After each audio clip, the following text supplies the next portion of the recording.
Casey Rexroat. Good morning, Chief. Good morning. How are you, sir? Doing good. How about you? Good. No complaints. It's other than it's raining outside, but I don't think we can complain about that today. We've had our dry weather for a while now, and we probably needed the rain. Probably needed it, but I know some farmers who are itching to get in that field. Yes, I saw a lot of the corn and the beans are turning out there, and I think I saw some crops out down near Roseville or something like that. So Yes. I'm sure they're itching to get out there and get that stuff out. Saw some over in Henderson County as well last week. So we want to wish everybody a safe harvest season. You've got some info on that you'd like to share this morning. Yeah, last night at the city council meeting, I actually talked about our grain bin rescue operations class that we hosted out at the fire station. We actually tried to do this class a year ago, and when we did, we scheduled it for a Monday through Friday format, which a lot of classes are, and it kind of ended up falling through because, there's not that many, most of our, area is volunteer firefighters who have normal Monday through Friday jobs, and it makes them have to take off work and things like that, and so, very understandable, and so we thought we'd take another swing at it this year. And got it scheduled for 2 weekends instead of the weekly format, and actually filled the class right up. We had 7 of our firefighters in the class. I think we had 10 from the RSP&E Fire Protection District, a few from Central Warren, and a few from, or 1 or 2 from Little York. And so this is a class that was taught by the Illinois Fire Service Institute, and it's basically how to rescue people from have fallen through in a grain bin or becoming trapped in there, or maybe they're just inside the grain bin, they're not trapped, but they're injured and they can't get out or something. But it involves a lot of rope rescue techniques and things like that. And there's a lot of other things you have to, I guess, know how to do and what not to do, I guess, to how to rescue somebody from that kind of a situation. And so for us to be able to have that class in our area, and I might mention that it was grant funded too, so all the firefighters who went through that class did not pay any tuition to be in it.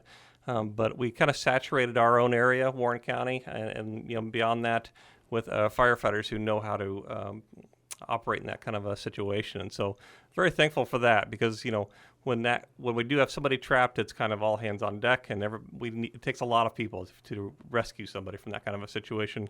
So the more that we have that know how to do that rescue, the better we are.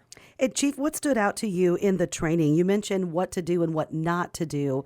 What stuck out to you with those two concepts? Well, honestly, I wasn't in the class myself. 7 of our firefighters were, but a lot of it comes down to just being careful. Maybe don't go in there into a grain bin by yourself. You want to make sure to have somebody with you. I know there are certain times where you have to go in there.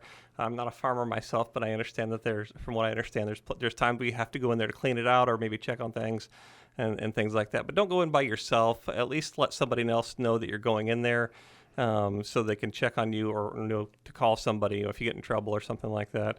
And then be very careful about the when you go in there about the dust and things like that. If you could possibly become overcome with the dust and fumes and things like that inside of a grain bin. So you want to make sure it's ventilated when you go in there so you're not breathing that stuff in. But overall, you just want to be careful. Maybe test the area before you go in to make sure you're not going to fall through.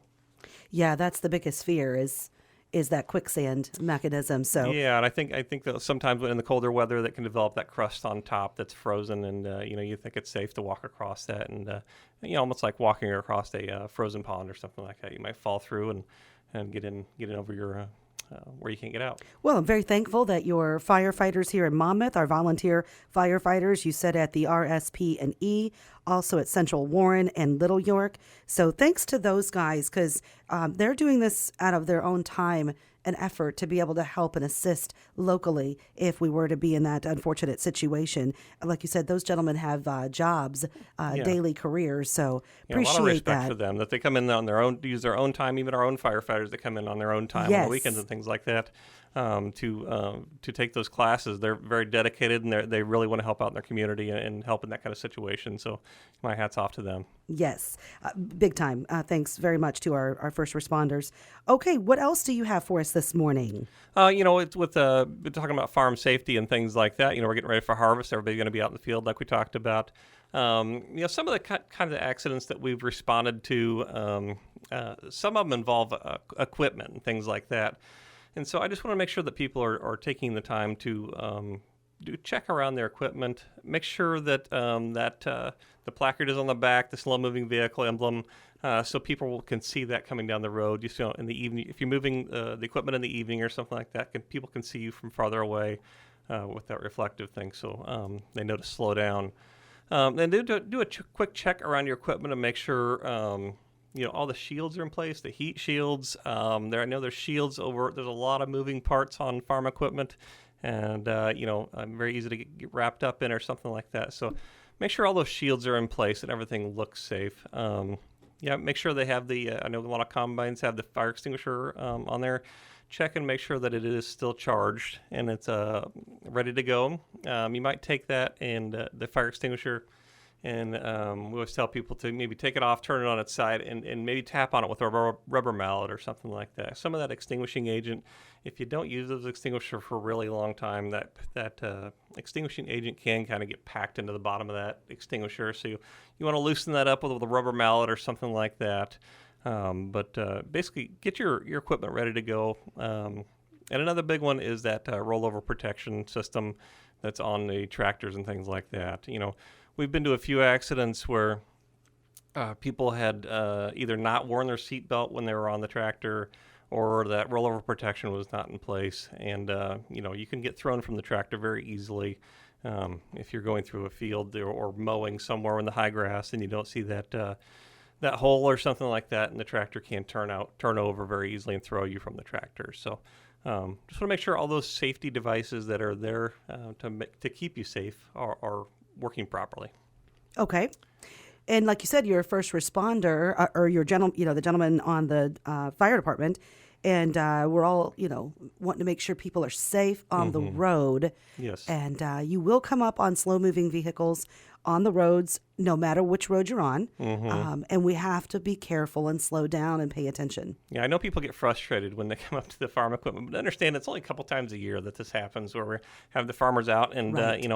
we just want to make sure everybody is okay, and you're not going to save a lot of time by trying to pass these guys faster than what you need to. I mean, a lot of them will actually move over if they have the opportunity and let you pass, but getting frustrated in passing someone and causing an accident is not necessary. So just please slow down, wait for the right opportunity to pass, and do it safely, and keep everybody safe.